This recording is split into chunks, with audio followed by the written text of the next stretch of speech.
Professor Smart Sarpong made the projection that it was going in the favor of the New Patriotic Party, and that despite all of the challenges, the key campaign messaging and approach of the NPP would have worked. But what went wrong, Professor Smart Sarpong? The fact that you had projected that the NPP's message was being received by the people of Ghana? Well, good evening to your good self and our cherished viewers. So, two things, if you ask me. One, because as I said in my address earlier, the frequency of my expected study would not come on because I missed out on two different study periods due to the demise of my mother, which took most of my time in the year. So I got the opportunity to do one in October. I started in October 16th and terminated in November 16th. And that is what I reported. One may be because of time lapse between the time of the data collection and then the time of the elections. And we all agree that time plays a serious role in the outcomes of elections research. Then number two, I did a turnout effect model. And if you saw in my report, the condition for the outcomes I shared was hinged largely on turnout.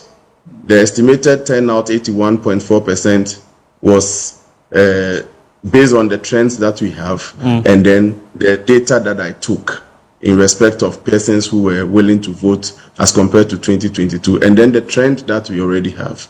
So having chosen that baseline and then satisfying that, or the early voting confirming it, or the special voting confirming it, I was expecting that the main day will also pick the same estimated. Yeah, but interestingly, you were heavy on the Ashanti region, for instance. And to be fair, it wasn't a bad deal for the NPP in terms of turnout, as being suggested. National average around 60%. But if you look at the Ashanti region, they're going a bit above the average, doing some 62% in terms of turnout. So it should have gone well in the favor of the NPP again, but that didn't, pull off the projection you were still making there. What happened?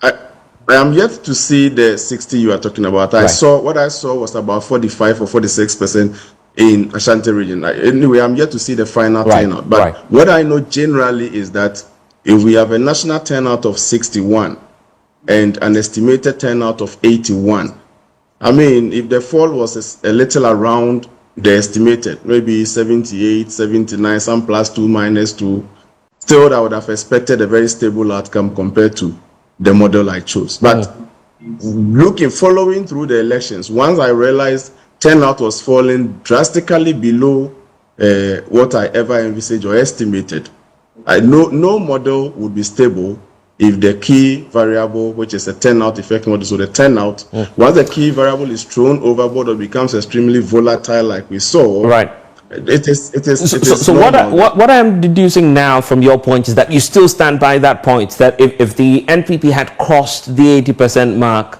perhaps in the Ashanti region or nationally speaking in terms of turnout, they would have won this election. So it was their loss.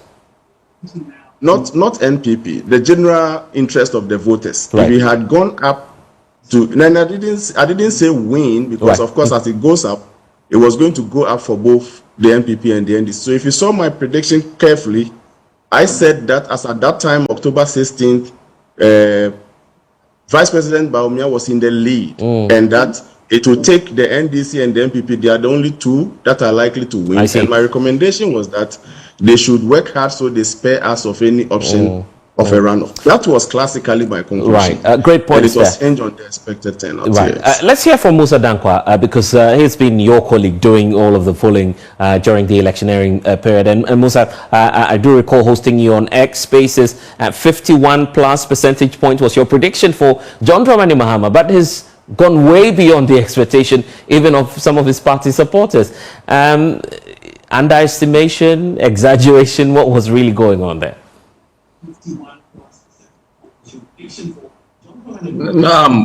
Can you hear me? Loud and clear, yes. Right. We didn't predict 51. We gave a base scenario of 52 2.2. Yeah, plus or minus right. 1.8%. Yeah, that's correct. Yes. Yeah, and if you apply the margin of error, you have the upper ceiling of 54%.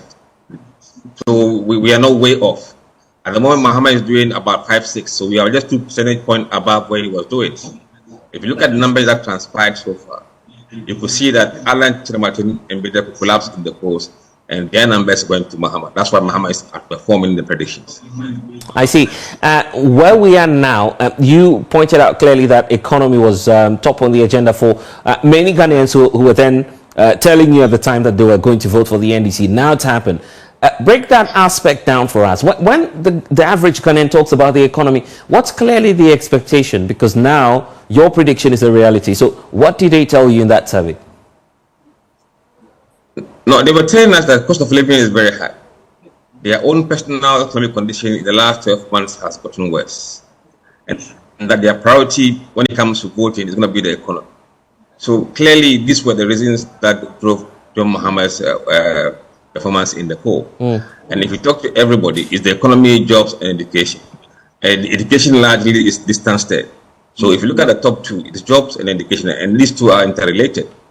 And clearly on those issues, those who were going to vote for, those who were concerned about jobs and economy, they preferred Mahama by far. That's why he won. A bit of a digression just before we get back to the economy, but of course you were big on Okaikwe's Central, I believe, sticking out your neck for the NPP's candidate. Am I getting you right on that?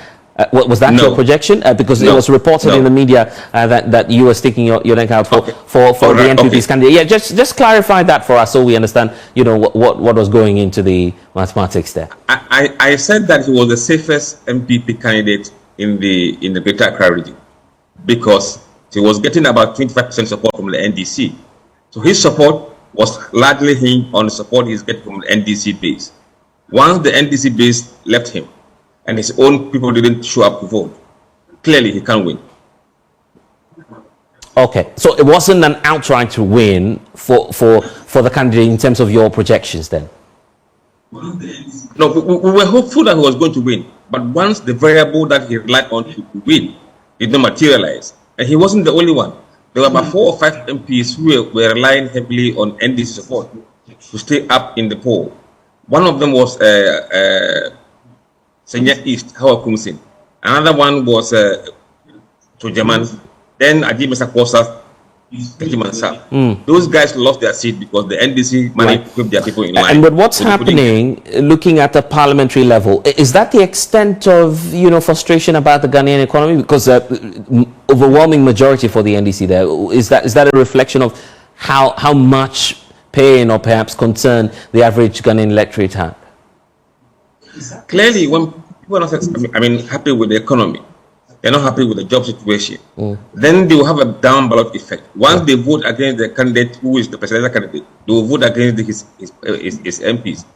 And that is why even some of the fine MPs in MP lost their seat. It wasn't because they didn't perform, it's because the sins of the father was meted on them. I see. Musa Dankwa, thank you so much. I give the last word to you, Professor John Gachi, because the marching orders about the economy. What should be the priority now for John Mahama as he takes over on January 7th? Briefly for me as we wrap up. Now the priority is to put the nation together, to give the nation a participatory, window through a national dialogue to discuss how we want the economy to move forward, to discuss how we want free SHS to move forward, how we are going to seek for a lasting funding solution for the free SHS. So these are very critical things to involve people from day one in designing a new course of action for the economy. And it's just the starting point. What a night it has been. Grateful to you, Professor John.